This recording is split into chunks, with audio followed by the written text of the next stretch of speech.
everybody again. Um, really the purpose of this video is so you can get to really know who I am, because I mean when I watch other people's weight loss videos on YouTube, I start to feel as though I know the person. And when I watch my videos back, I thought, well, I'm not really explaining why I'm doing this. And obviously I told you all that I suffer with agoraphobia, panic disorder and social anxiety disorder, and I feel as though I haven't explained that to you, and really how I ended up in this kind of state and being this big.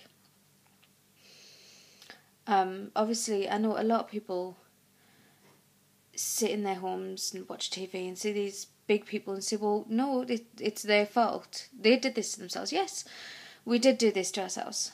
We did make ourselves this big, but I mean, for me, when I feel down, food is a comfort. It is purely a comfort, and it makes you feel better. Well, that's how it was for me. If I start from the beginning, it's probably easier for you to understand. Basically, I suffered an awful childhood. I didn't start getting my life back until I was about 15. And then I met my husband when I was 15. Obviously, we weren't married then, well, clearly. And when I turned 18, I literally went to go out of the house one day and come to the conclusion that I couldn't.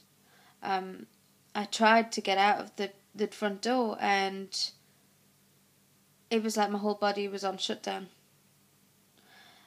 I couldn't move. I couldn't breathe. I felt sick. My hands were shaking. And from that point, I closed myself into a room.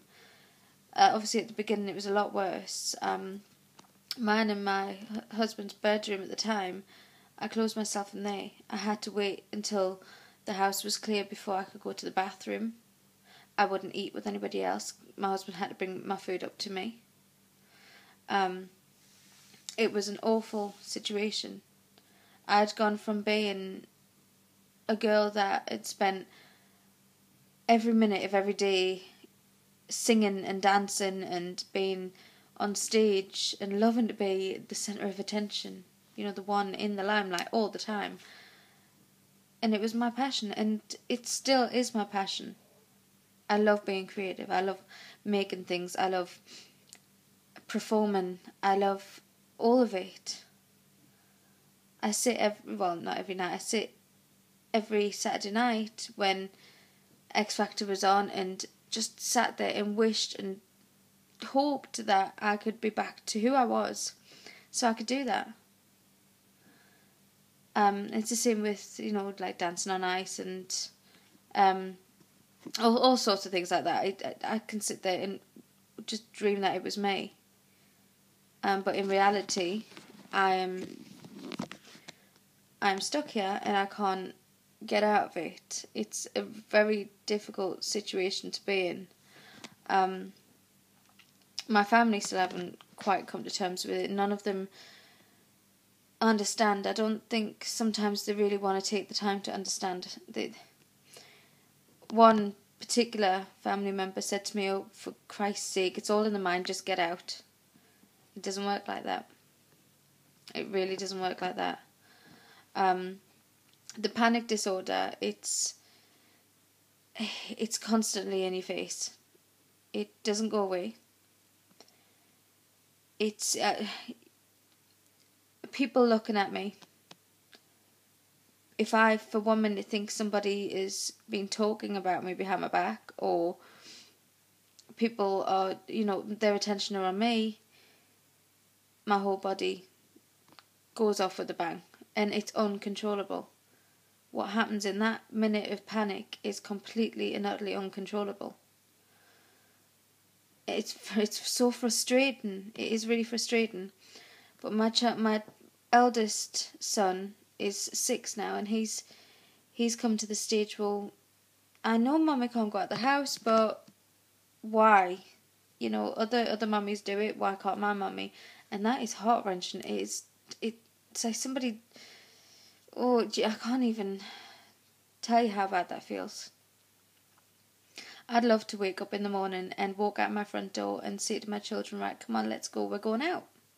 But I can't do that, and it's such a simple thing. Well, for other people, not for me. That obviously is the agoraphobia side of it. The social anxiety is purely being in a situation where there is other people. As soon as I'm in that situation, again, my body just completely shuts down. Obviously, with all this comes a massive amount of depression. You feel completely useless. Again, frustrated, so frustrated and mad with yourself. If one of my friends or one of my family members were like this, I would be the same. I'd want to shake it out of them and say to them, for goodness sake, do something with yourself. Get on with it. You know, and just provide the help that they needed. But unfortunately, I don't have that, really. They've got their own lives to live, and I understand that completely. And my husband is really supportive with it. He understands. We got married on the 6th of August in 2005, when I was just about to turn 19. And he knew what the situation was, and he didn't once hesitate to say the I do. He's been here with me through every step of it. He knows everything about me, everything about my past, every flaw I've got, and he's still stuck by me, and I could not ask for a better man ever. He's one of the best, and that is very rare. And if anybody ever finds a man that can stick with you through all the bad things and all the baggage that you carry around with you and all your flaws, and even if you sit and pick your nose or scratch your backside or whatever, if you can find a man that can put up with every flaw you have, every bit of baggage, keep him. Hold on to him tight and don't let him go.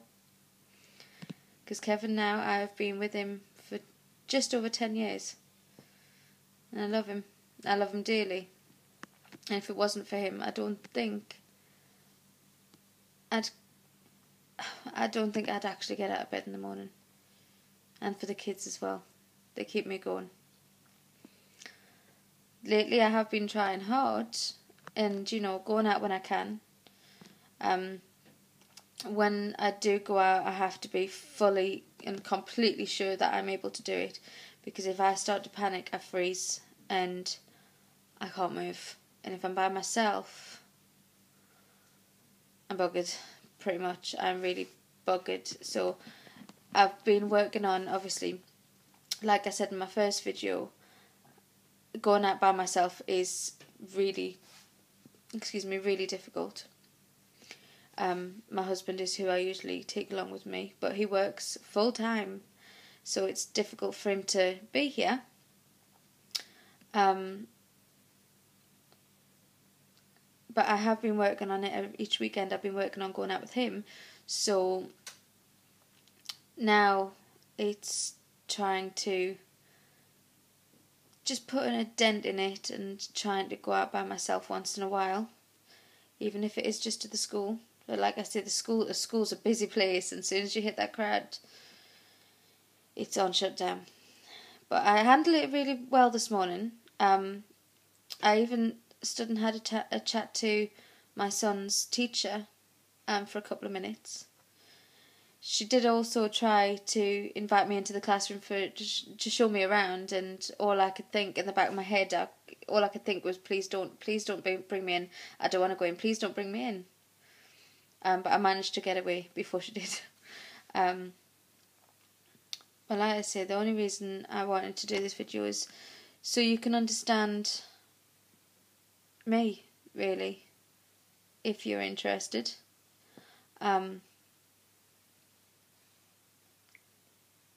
not much more really to say. I'm not dangerous. I'm not a psychopath. I just have issues. Difficult ones. Frustrating ones. Doesn't make me any difference to anybody else. I still like to have a laugh.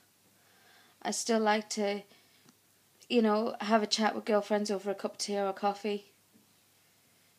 It makes me no different to anybody else. And to be quite honest, doing these videos, I think it's given me that tiny little ounce of self-confidence back. So, there you go. You know what I struggle with. Maybe it's not all of it, but quite a bit of it. I do know how to smile. I still know how to smile. See? And I've still got my friend Barry, as everybody can see. Say hi, Barry. I'm me. Take it or leave it, Yay! So until next video, which will clearly, obviously be tomorrow morning, bright and early, again at 5 o'clock, I must be completely insane. But Mr. Motivator's keeping me going. So until then, ta-ta for now.